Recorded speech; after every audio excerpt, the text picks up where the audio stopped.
สบายดีเนาะมื้อนี้เขาจะมาสอนคอร์สออนไลน์ของเราเนาะหลังจากที่พวกเจ้าติดตั้งได้ตัวโปรแกรม Revit ขึ้นมาแบบนี้กับตัวดาวน์โหลดตัวโฟลเดอร์ที่ค่อยส่งไปนั้นนะก็คือโฟลเดอร์ตัวนี้เทมเพลตลงตัวนี้มาแล้วเนาะมีแต่เฮาลืมไปเฮียนนำกันเลยเนาะซึ่งเฮือนที่เขาจะสอนแม่นเฮือนตัวนี้นะมีแต่เขาจะเปิดให้พวกเจ้าเบิ่งว่าเฮือนในคอร์สออนไลน์ของเราจะเป็นจังใดเนาะ เฮือนที่เขาจะใช้สอนพวกเจ้าเนาะแม่นเฮือนสองชั้นขนาดประมาณนี้เนาะแล้วเขาจะพาพวกเจ้าเฮ็ดหรือว่าแต้มให้ได้เฮือนตัวนี้นะและเฮ็ดแบบก่อสร้างออกมานะซั้นน่ะแม่นเวลาที่พวกเจ้าดาวน์โหลดได้ตัวโปรแกรมหรือว่าติดตั้งได้ตัวโปรแกรมขึ้นมาแบบนี้แล้วการเข้าไปในตัวโปรแกรมได้ก็มีแต่ติด2เทื่อเข้าไปเลยแล้วมันจะหนักหน่อยหนึงเนาะ มีแต่รอท่าประมาณ1-2นาทีนี้ถ้าว่าคอมของผู้ใดที่ว่าช้านั่นเนาะถ้าว่าคอมของผู้ใดที่ว่าไม่แล้วแม่นมีแต่เข้าไปง่ายๆเลย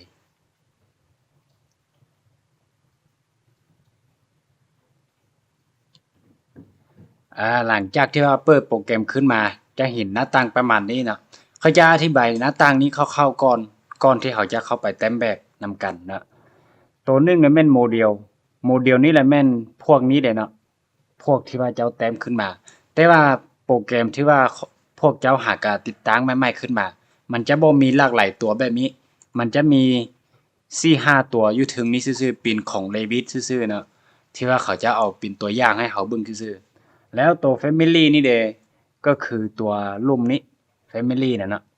Family แล้วแม่นพวกนี้พวกที่ว่าเขาจะไปสร้างบ่หรือว่าเขาจะไปดาวน์โหลดมาใช้งานเนาะ Family ซั้นละแม่น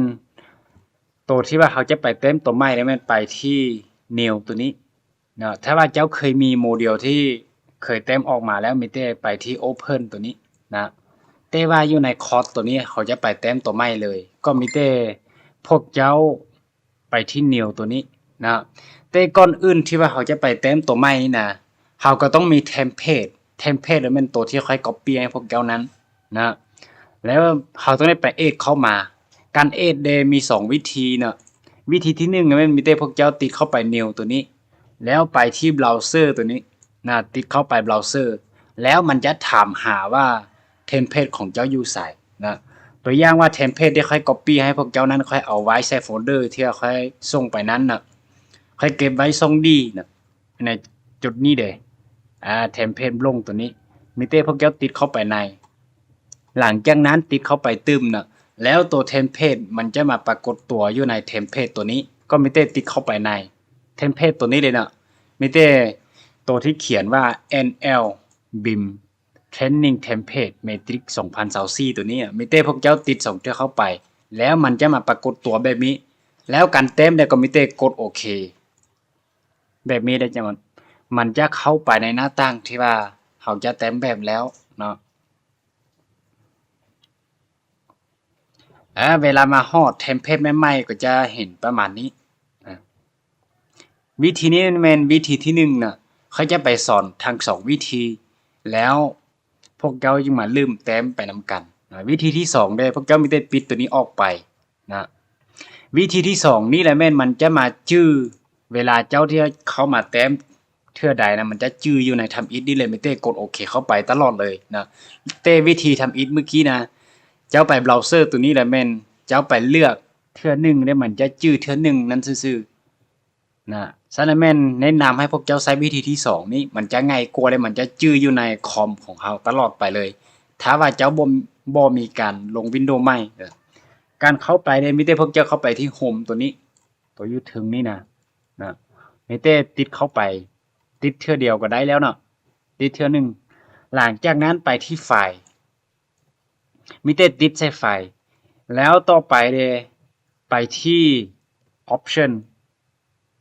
ติดเข้าไปที่ Option น่ะไปที่ไฟล์แล้วไปที่ Option หลังจากนั้นไปที่ไฟล์ Location นะไม่ได้ติดเข้าไปไฟล์ Location แล้วตัวที่เจ้าจะไปเอดเข้ามาก็คือหมายบวกตัวนี้ไม่ได้ติดเข้าไปใน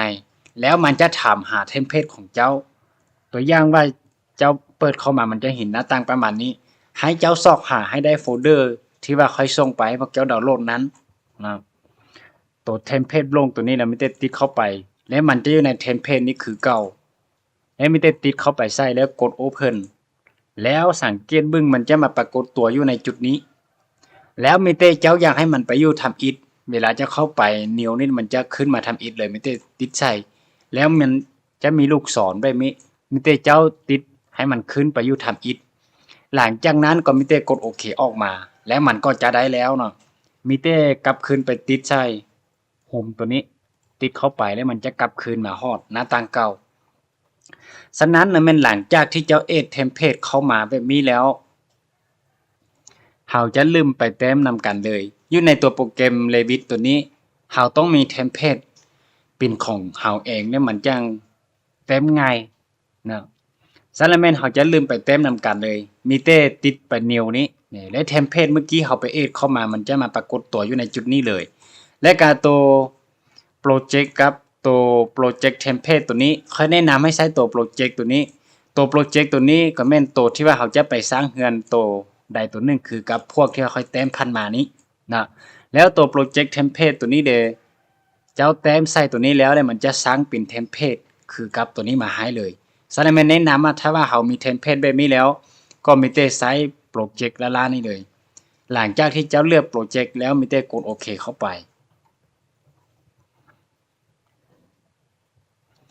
มาฮอดหน้าต่างนี้เขาจะ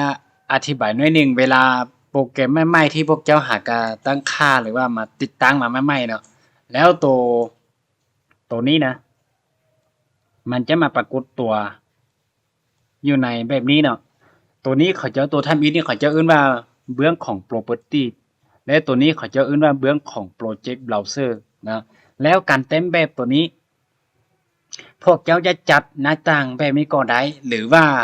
พวกเจ้าจะจัดแบบค่อยนะค่อยมักเอาเบื้องของ project browser ตัวนี้ไปใส่เบื้องขวามือของหน้าจอของเราเวลาพวกเจ้าไปใส่ให้มันแสดงชิ้นตัวนี้ออกมามันจึงถือว่าอยู่ในครึ่งกลางแล้วนะและเวลาพวกเจ้าไปวางไส้มันต้องมีแบบนี้ติดวางไส้ตัวนี้พวกเจ้าสามารถขั้นใหญ่มันใหญ่มันน้อยได้นะและจุดนี้เดเวลาที่มายุ่งแบบนี้มีแต่พวกเจ้าจับจุดนี้ได้ไปวางไส้แบบเดียวกันก็วางไส้แบบนี้นะมันจึงถือว่าติมจอและสองเบื้องตัวนี้นะเวลาที่พวกเจ้าลากไปไส้แบบนี้ถ้าว่าลากไปไส้ยากแนะนำให้พวกเจ้าขั้นใหญ่ตัวนี้ให้มันออกใหญ่น้อยนึงหลังจากนั้นจึงไปวางไส้มันจึงง่ายน้อยนึงตอนในการวางเนาะซึ่งสองตัวที่เขาลากไปมานี่เขาจะเอิ้นว่าเบื้องของ property และก็เบื้องของ project browser นะและเบอร์หนึ่งจะมาอธิบายตึมนะแล้วต่อไปเด้เขาจะสอนวิธีการตั้งค่าหน้าจอนี้น้อยหนึ่งเวลาที่พวกเจ้าลงไปคิดลงและยังฮู้แก้ไขเนาะบางเทื่อที่พวกเจ้าลงไปติดหมายคนนี่ออกไปสองตัวนี้จะหายไปแบบนี้แล้วจะบ่มีตัวที่ไว้มาใช้งานมีแต่พวกเจ้าไปคลิกขวาอยู่หน้าต่างขาวๆนี่นะเบื้องใดก็ได้นะมีแต่คลิกขวาใส่มันเจ้าอยากให้เบื้องของ property ออกมามีแต่เลือกใส่ property มันจะออกมาแบบนี้ถ้าว่าเจ้าอยากให้เบื้องของ project browser ออกมามีแต่เลือกไปที่ browser และเลือกไปเป็น project browser มันจะออกมาแบบนี้นะมันก็จะกลับมาแล้วและบางเทื่อนี่นะพวกเจ้าหลงไปกดตัวที่พวกที่เป็นคำสร้างเขาใส่แต้มตัวนี้ออกไปแบบนี้นะมันจะหายไปแบบนี้แนะนำให้พวกเจ้าไปติดใส่ปุ่มตัวนี้ติดใส่2-3เทื่อให้มันกลับมาโลดเนี่ยให้มันกลับมาแบบนี้นะซึ่งอยู่ในตัวโปรแกรม Revit ตัวนี้มันจะปรากฏมี Architecture ก็แม่นภาคสถาปัตย์ภาคโครงสร้างเนาะงานเล็กนะตัว Precast ตัวนี้นะใครก็บ่เคยใช้คือกันแต่ว่ามันจะเป็นพวกที่ว่าเป็นลายเส้นที่พวกเจ้ายังสามารถใช้ง่ายนะแล้วตัว System ก็แม่นงานระบบนะตัว Insert ก็แม่น Insert ทั่วไปที่เฮา Insert เข้ามาหมวดหมู่ Annotate ตัวนี้ก็แม่นหมวดหมู่ที่ว่าเฮาเทคเฮาเขียนตัวหนังสือบ่เฮาคิดสิ้นลายคือกับโปรแกรม AutoCAD ตัว Analyze ตัวนี้ก็คือตัววิเคราะห์โครงสร้างอยู่ในตัวโปรแกรม Revit นี่เลยและตัว Meshing Insight นี่ก็แม่นตัวที่ว่าตกแต่งภายนอกนะ Collaborate ตัวนี้ก็แม่นตัวที่ว่าการเชื่อมโยงกันตัวอย่างว่าใครแต้มเฮือนตัวนี้ใครสามารถแจ้งให้พวกเจ้าแต้มไปต่อได้นะ ตัว view ตัวนี้ก็แม่นตัวเปิด section บ่เปิด view 3D บ่เปิด sheet บ่อีหยังต่างๆเข้าไปเขาจึงสอนตำหลังเข้ามานะค่อยๆฝึกเข้าไปแต่ละคำสั่งไปที่ manage ตัวนี้ก็แม่นพวกมวลหมู่ที่ว่าสร้างเทมเพลตของเราและตัว add in ตัวนี้ก็คือตัว plug in คือกับโปรแกรม SketchUp ตัว Enscape กับ Lumion ตัวนี้พวกเจ้ายังบ่ทันติดตั้งแล้วเขาจะส่งลิงก์ให้พวกเจ้าติดตั้งเข้าไปนะครับตัว Lumion ตัวนี้นะส่วนตัว Enscape ตัวนี้ถ้าพวกเจ้าอยู่ใกล้ๆห้างทั่วไปนี่มีแต่พวกเจ้าไปติดตั้งใส่เนาะและตัว Modify นี่แม่ก็แม่นหมวดหมู่ที่ว่าใช้คำสั่ง copy บ่ move บ่ rotate บ่ mirror บ่ตัดบ่ take อีหยัง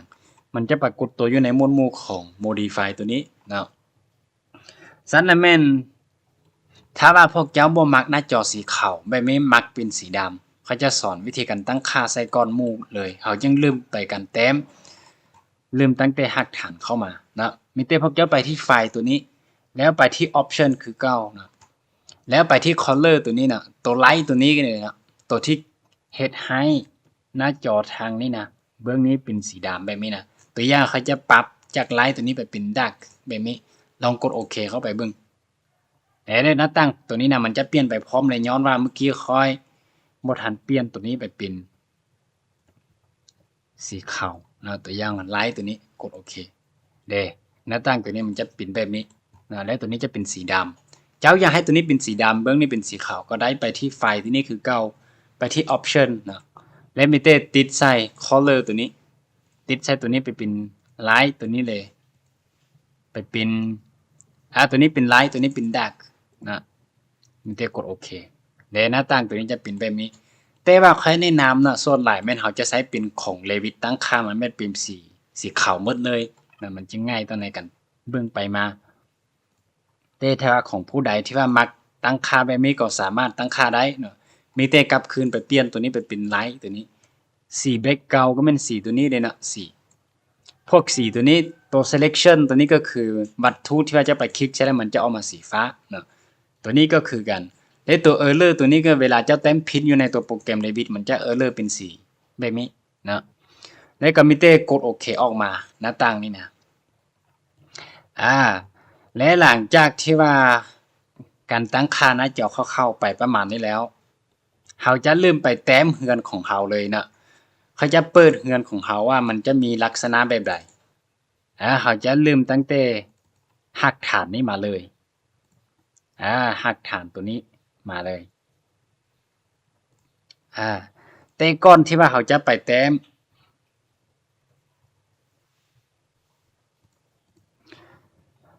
เวลาที่พวกเจ้าจะไปแต้มอยู่ในตัวโปรแกรม Revit ตัวนี้ก่อนอื่นหมดแล้วแม่นเขาต้องมีสิ่งที่ว่าเขาต้องมีก้อนหมู่แล้วแม่น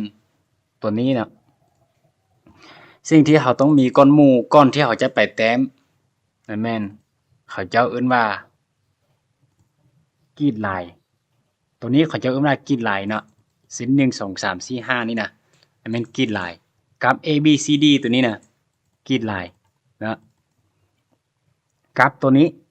ตัวที่ว่าเป็นสิ้นระดับนะเวลาไปเบิ่งรูปด้านมันจะมีสิ้นระดับอยู่ในรูปด้านเนาะเบิ่งรูปด้านอยู่ไสสิ้นระดับสิ้นระดับมันจุดนี้เขาเจ้าเอิ้นว่าสิ้นระดับตัวนี้นะตัวนี้มันกรีดลายตัวนี้มันสิ้นระดับซันและแม่นอยู่ใน Revit ตัวนี้ก่อนอื่นสิ่งทำอิฐที่ว่าเจ้าจะไปสร้างก้อนหมู่เลยก็แม่นสิ้นกรีดลายกับสิ้นระดับก่อนเขาต้องได้ไปกำหนดว่าเฮือนของเขามีจักชั้นก้อนหมู่เลยและก็มีกรีดลายมีจักบอนก้อนหมู่เลยเขาจึงฮู้ไปวางเสาคานหักฐานใส่นะซันและแม่นเขาจะสอนวิธีการไปสร้างกรีดลายไปเลยนะและก็ซี่ปุ่มตัวนี้นะแนะนำให้พวกเจ้าต้องแต้มใส่เฮือนหรือว่ารูปของเขาถึงว่าใหญ่น้อยส่ำใดก็ต้องแต้มใส่ตัวนี้ซึ่งตัวนี้เจ้าสามารถสเล็บให้มันได้ขยายออกมาแบบนี้ได้นะขยายให้มันใหญ่แบบนี้เลยนะและเจ้าจึงไปแต้มเข้าไปห้ามลบนะย้ำนะห้ามลบถ้าว่าเจ้าลบและรูปด้านของเขาจะหายไปเลยเพราะว่ารูปด้านนั้นมันจะแม่นตัวที่ว่า elevation ตัวนี้เลยติดหมายบวกใส่เลยรูปด้านหน้าก็เป็นตัวนี้ด้านหลังก็เป็นตัวนี้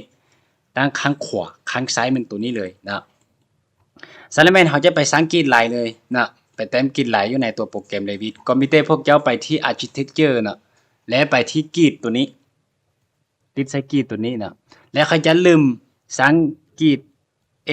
B C คือกับเมื่อกี้เขาไปบึ้งรูปตัวนี้มาเลยนะอยู่ในระดับรากฐานนะตัวนี้เนี่ยนะ A B C D นี่เลยนะระยะห่างของมันแม่น2 เมตร 5 เมตร 5 เมตรนะ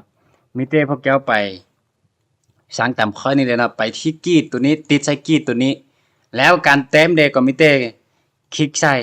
จุดนี้ได้ลากเมาส์ไปเบื้องขวาระยะหนึ่งก็มิเต้ไปวางใส่แบบนี้นะเวลามาฮอดจุดนี้นะระยะหนึ่งซื่อๆนะเจ้าสามารถติดและดึงใส่แล้วการออกคำสั่งในอยู่ใน Revit ตัวนี้พวกเจ้าสามารถไปออกคำสั่งอยู่ตรง Modify อยู่ในนี้ก็ได้หรือว่าปุ่ม Escape หรือว่าอยู่คีย์บอร์ดนี่นะเนาะปุ่มสุดท้ายหรือว่า ESC อยู่คีย์บอร์ดตัวนี้มีแต่กดใส่และออกคำสั่งหรือว่าไปติดใส่ Modify นี่ก็ไม่ออกคำสั่งคือกันนะและการสังเกตลายตัวต่อไปเด้พวกเจ้าสามารถเปลี่ยนตัวนี้ไปก่อนเนาะเปลี่ยนตัวนี้ไปเป็น A ติดใส่มันแล้วไปที่เบื้องของ Property อยู่ในเบื้องของ Property ตัวนี้เป็นเบื้องที่มันบรรจุข้อมูลของวัตถุใดหนึ่งที่เจ้าแต้มไปในหน้าต่างตัวนี้แล้วมันจะปรากฏอยู่ในเบื้องของ Property เนาะซึ่งในเบื้องของ Project Browser ตัวนี้เดมันเป็นเบื้องที่ปรากฏตัวที่ว่าหมวดหมู่ของ Architecture บอ Structure บองาน 3D บอ Ceiling Planning อย่างเข้าไปอยู่ในเบื้องนี้หมดเนาะแล้วมีแต่พวกเจ้าติดเข้าไปแล้วไปเปลี่ยนชื่อให้มันเป็น A นะมีแต่ติดเข้าไปแล้วเปลี่ยนไปเป็น A เลยใช้เป็น A ง่ายแบบนี้และเอาเมาส์ออกมามันจะเปลี่ยนไปพร้อมกันถ้าว่าคอมของผู้ใดนะติดตั้งโปรแกรมง่ายๆไม่ขึ้นมานะแล้วมันจะแจ้งเตือนว่าโน่หรือว่าโอเคนี่เรามีเต้พวกเจ้ามันจะมีบล็อกตัวหนึ่งน้อยๆนี้มีเต้พวกเจ้าติดหมายถึกใช่แล้วมีเต้กด yes ไปเลยนะแล้วว่ากดโอเคไปเลยนะแล้วมันจะบอกเตือนอีกครั้งต่อไปแล้วเนาะสารแมนเขาจะเต็มต่อไปเลยก็แม่นสิ้น B นี้นะกรีดลาย B นี้ระยะห่างของ A ไปหา B ตัวนี้แม่น 2,000 หรือว่า2 เมตรนะย้อนว่าเทมเพลตตัวนี้เขาใช้บินมิลลิเมตรมื้อนึงเขาจะไปสอนว่าตั้งค่ามิลลิเมตรกับเมตรตั้งแนวใดเนาะมีเต้พวกเจ้าเต็มต่อไปเลยการเต็มต่อนี้มีเต้พวกเจ้าติดใส่กรีดลายตัวนี้แล้วไปกรีดซิมิล่าตัวนี้เลยแต่ก็เป็นคำสั่งเต็มต่อนะคำสั่งเต็มต่อแล้วมีเต้ไปวางใส่แล้วพวกเจ้าสามารถเบิ่งค่าตัวนี้ได้นะหรือว่าพวกเจ้าจะพิมพ์อยู่ในคีย์บอร์ด 2,000 ใส่เลยแล้วกด enter แล้วก็มีเต้ลากเมาส์ออกไปแบบนี้เวลาไปฮอดจุดนี้นะมันจะมีสินค้าแบบนี้ออกมามีเต้วางใส่แบบนี้นะแล้วเขาจะเต็มต่อไปในกรีดของ C day เจ้าสามารถไปที่ Architecture แล้วมันจะมีกรีดตัวนี้ออกมาเลยนะเขาจะใช้คำสั่งกรีดตัวนี้มาวางใส่ก็ได้หรือว่าเขาจะใช้กรีดซิมิล่าเมื่อกี้ก็ได้นะ5 เมตร 5 เมตรนะมิเต้พอเจ้าเบิ่งค่าตัวนี้เอาเมาส์ไปมานี่5 เมตรก็มิเต้ติดใส่ได้ลากการซูมไปมานี่นะซูมไปมาได้แบบนี้นะซูมเข้าซูมออกได้ติดใส่หรือว่าเจ้าสามารถกดเมาส์กลางและยับไปมาแบบนี้ได้นะกดเมาส์กลางแล้วยับไปมาได้ซูมเข้าซูมออกแบบนี้ได้เนาะ 2D นะกดเมาส์กลางแล้วมิเต้ยับไปมาได้แบบนี้แล้วเส้นต่อไปดีนี่เดมันจะห่างจากจุดนี้ไป5 เมตรคือเก่ามีแต่พวกเจ้าจะใช้วิธีที่ว่ากรีดซิมิล่านี่ก็ได้หรือว่าเขาจะใช้ก๊อปปี้ก็ได้เขาจะพาก๊อปปี้นะเพราะว่าเต็มหลายเทื่อแล้วมีแต่ติดเข้าไปแล้วก๊อปปี้นี้นะคำสั่งก๊อปปี้นะเป็นตัวนี้คำสั่งก๊อปปี้นะมีแต่ก๊อปปี้แล้วเอาเมาส์ลากไปเลยแล้วเจ้าพิมพ์ 5,000 ใส่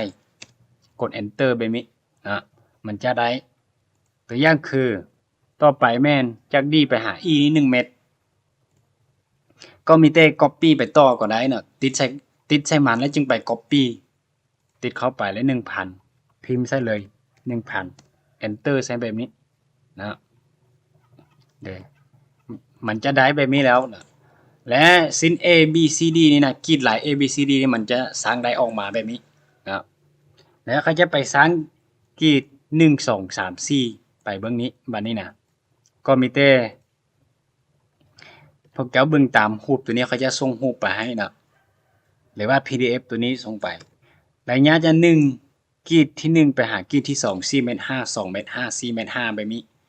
ก็มีแต่เอาไปสร้างไปเลยพวกเจ้าไปที่ Architecture ก็ได้เนาะแล้วไปที่กีดตัวนี้ก็มีแต่ไปติดใส่ลากขึ้นไปถึงการลากลุ่มขึ้นไปถึงนี่นะมันจะแตกต่างจากจุดที่ว่าเจ้าติดใส่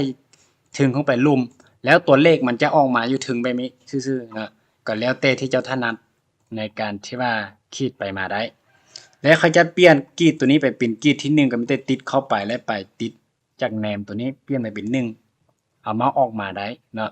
มีแต่ค่อย copy ไปเลยติดใส่แล้ว copy แล้วเอาไปจ้ำเมาส์ใส่มันลากไปเบื้องขวามือระยะหนึ่งน่ะพิมพ์ค่าใส่ 4,500 enter 2,500 enter 4,500 enter แบบนี้แล้วออกคำสั่งนะการออกคำสั่งพวกเจ้าสามารถออกอยู่ใน modify นี้ก็ได้หรือว่าปุ่ม escape อยู่คีย์บอร์ดตัวนี้และมีแต่สิประมาณนี้เนาะเบิ่งมา2เมตร5 4เมตร5แบบนี้เนาะแล้วถ้าว่าเจ้าสร้างขึ้นมาเนาะและตัวนี้เงาเกินไปเจ้าสามารถติ๊กใส่แล้วปรับให้มันมาสั้นๆให้มันงามแบบนี้นะและเจ้าอยากปรับพวกนี้ไปอยู่เซนเตอร์ได้พวกเจ้ามีแต่สเลดเลือกให้ได้แบบนี้หมดได้มีแต่มุฟไปมาเลยมีแต่ยับทั่วไปแบบนี้ได้มาวางไส้นะมาวางไส้ครึ่งกลางเจ้าสามารถขยายปุ่มตัวนี้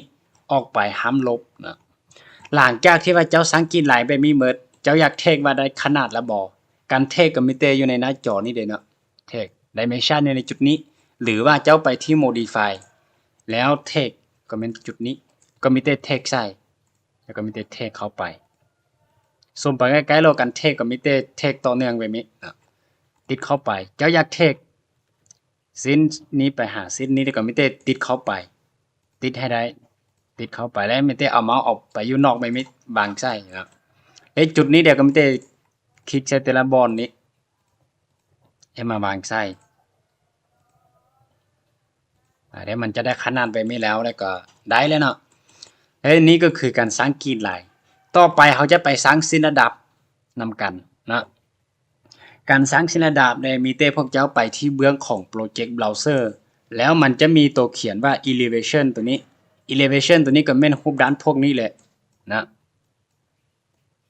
มีแต่พวกเจ้าติดหมายบวกใช่มันแล้วไปที่รูปด้านตัวใดก็ได้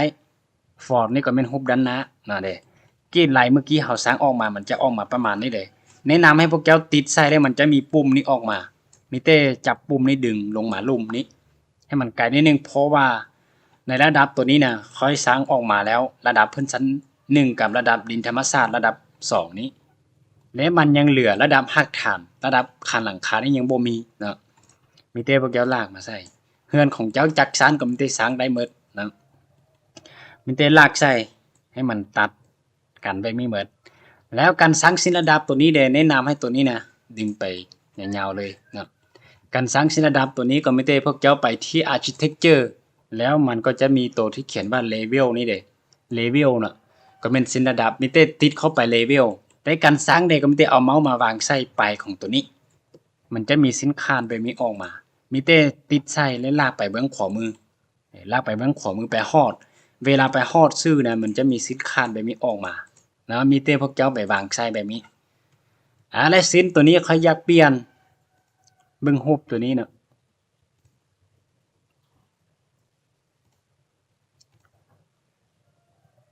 ตัวอย่างว่าเขาจะเปลี่ยนไปเป็นเส้นตัวนี้นะที่แท้มันต้องมีสิ้นระดับหักฐานเพราะว่าระดับหักฐานตัวนี้เขาจะวางหักฐานใส่ต่อไปดินธรรมศาสตร์พื้นชั้น1พื้นชั้น2ระดับคานหลังคาแบบนี้เนาะความสูงของมัน800เนาะได้กับเม็ด1เมตร5บ่เนาะระดับหักฐานนี่นะถ้าว่าเขาชื่อบ่ผิดเขาจะใช้เป็น1เมตร5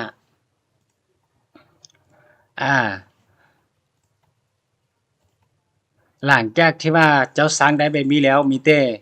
ติดใส่สิ้นระดับที่3ตัวนี้และไปเปลี่ยนชื่ออยู่ในเบื้องของ property ตัวนี้น่ะ name ตัวนี้เด้เปลี่ยนจากระดับ03นี้ไปเป็นระดับหักฐานเขียนใส่โลดเนาะระดับหักฐานระดับหักฐานแบบนี้แล้วเอาเมาส์ออกมาแล้วมันจะเปลี่ยนไปนามเลยถ้าว่าของผู้ใดที่ว่าเปิดมาใหม่ๆคือกับค่อยว่าเมื่อกี้ก็มีแต่ติดหมายทึกใช้บล็อกตัวนั้นแล้วกดโอเคไปเลยเนาะแล้วเราสร้างได้สิ้นระดับหักฐานไปมีแล้วเนาะ เขาจะสร้างต่อไปเลยเนาะเขาจะรีเนมตัวระดับส่วนหนึ่งนี่ไปเป็นระดับพื้นชั้นหนึ่งไปเลยนะไม่ได้ติดใส่แล้วไปที่เนมตัวนี้ในไม่ได้พวกเจ้าเขียนใส่ว่าระดับพื้นชั้นหนึ่งนะพื้นชั้นหนึ่งพื้นชั้นหนึ่งแบบนี้เราเอาเมาส์ออกมาแล้วมันจะเปลี่ยนไปพร้อมเลยเนาะระดับพื้นชั้นหนึ่งแล้วตัวนี้เดระดับพื้นชั้นสองเขาจะเปลี่ยนไปนามเนาะไม่ได้พวกเจ้าเปลี่ยนชื่อเนี่ยเนมตัวนี้ระดับพื้นชั้นสองระดับพื้นชั้นสองแบบนี้แล้วเอาเมาส์ออกมาและต่อไปเขาจะไปสร้างระดับพื้นชั้นหนึ่งอยู่จุดนี้แล้วพื้นชั้นสองอยู่จุดนี้แล้วระดับข้างหลังคาอยู่จุดนี้นะมีเต้การไปสร้างเดพวกเจ้าสามารถไปที่ Architecture แล้วไปที่ Level คือเก้าและมีเต้เอาเมาส์ออกมาวางใส่แบบนี้เนาะให้มันมีสิ้นคาดแบบนี้แล้วมีเต้ติดใส่แล้วเอาเมาส์ลากไปเบื้องขวามือเลยมีเต้ไปวางใส่แบบนี้นะหลังจากที่วางเข้าไปนะมันจะจื้อว่าระดับพื้นชั้นสองพื้นชั้นสามขึ้นไปตลอดถ้าว่าเฮือนของเจ้ามีจักชั้นก็มีเต้สร้างขึ้นไปเลยนะแต่ว่าเฮือนของเขาจะมี2ชั้น1ชั้น2ชั้นพอและตัวนี้เดเป็นระดับข้างหลังคาเลยนะมีเต้ติดใส่และไปเปลี่ยนชื่อไปเป็นระดับคันหลังคาแบบนี้แล้วเอาเมาส์ออกมานะและเขาจะทำการไปเทคให้ได้ขนาดว่าระดับหักฐานตัวนี้มันจะห่างจากระดับดินธรรมชาตินี้ไปจากเมตรนะมีเต้พวกเจ้าไปเทคใส่เทคเข้าไปแบบมีโหลดนะหลังจากนั้นมีเต้ไปติดใส่แบบนี้หลังจากไปติดใส่แบบนี้แล้วเจ้าสามารถไปพิมพ์ตัวเลขใส่จุดนี้ได้เลยมีเต้พิมพ์ใส่1,500มีเต้กด enter นะและก็ตัวพื้นชั้นหนึ่งของเขานะการเฮ็ดเฮือนตัวนี้เขาเจ้าจะอิงใส่ว่าระดับดินธรรมชาติตัวนี้เป็นศูนย์แบบนี้เนาะแล้วมันจะยกจากดินธรรมชาติไปเท่าใดเจ้าก็มีเต้ติดใส่พื้นระดับพื้นชั้นหนึ่งตัวนี้ได้ไปพิมพ์ค่าใส่เฮือนของเขานะจะยกไป80นะกด enter ใส่มันถ้าว่าเฮือนของเจ้าไปออกแบบ1เมตรก็มีเต้พิมพ์ 1,000 ใส่มันนะและก็ความสูงของพื้นชั้น1ตัวนี้นะไปหาพื้นชั้น2ตัวนี้ค่อยจะใช้อยู่ในแบบที่ว่าเขาแต้มตัวนี้เป็น 3,800 หรือว่า3เมตรเปรนะกด enter เข้าไปนะและตัวนี้ในระดับหลังคาตัวนี้กับพื้นชั้น2ตัวนี้ก็ความสูงเท่ากันนะ3,800 แล้วกด enter แบบนี้หลังจากที่ว่าเจ้าปรับได้ค่าพวกนี้หมดแล้วนะว่าความสูงเท่าใดได้เบิดแล้วแบบนี้ก็มีแต่แนะนำให้พวกเจ้าไปกวดสอบทุกด้านเนาะให้สิ้นกีดไหลกับสิ้นระดับตัวนี้นะให้มันตัดกันแบบนี้เมื่อก่อนนะส่วนในสิ้นระดับอกไก่1อกไก่2นั่นนะเขาจึงพาไปสร้างตำหลังหลังจากที่เขาสร้างได้หลังคาแล้วเขาจึงไปสร้างตำหลังก็ได้เนาะดึงให้มันง่ายนิดนึงแบบนี้แต่กดสอบหูบด้านข้างซ้ายเนี่ย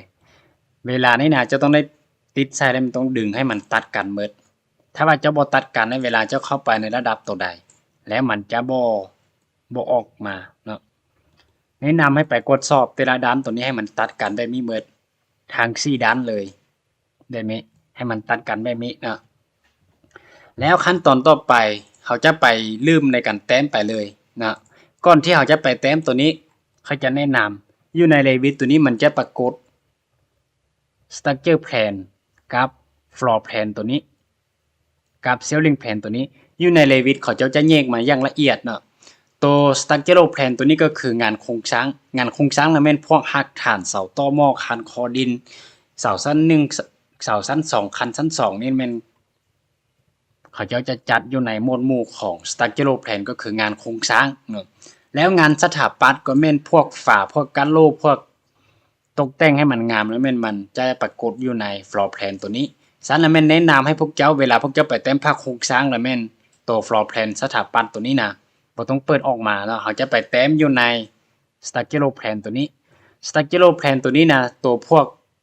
ที่ว่าระดับหักฐานระดับพื้นชั้น1พื้นชั้น2ระดับดินธรรมชาติขั้นหลังคาตัวนี้ก็คอนเนคกับตัวนี้ดีเนาะตัวนี้ครับตัวนี้แหละแม่นตัวเดียวกันเลยนะ เวลาพวกเจ้าอยากเข้าไปในระดับตัวนี้เด้ก็มีแต่ติดเข้าไประดับขึ้นชั้นหนึ่งแบบนี้แล้วมันจะเข้าไประดับขึ้นชั้นหนึ่งแล้วเขาจะไปแต้มใส่นะซึ่งมันทุกองค์ประกอบอยู่ใน Revit ตัวนี้เจ้าอยากแต้มวัตถุใดหนึ่งอยู่ในระดับตัวใดก็มีแต่ติดเข้าไประดับตัวนั้นตัวอย่างคือระดับรากฐานเขาอยากวางรากฐานใส่ก็มีแต่ติดเข้าไประดับรากฐานแบบนี้นะสำหรับแม่นวิดีโอตัวนี้ใครก็ขอหยุดซ้ำนี้เนาะวิดีโอต่อไปเขาจะไปลืมแต้มระดับรากฐานกับเสาต่อหม้อขึ้นไปนะมีแต่เขาพบกันใน EP ต่อไปเนาะ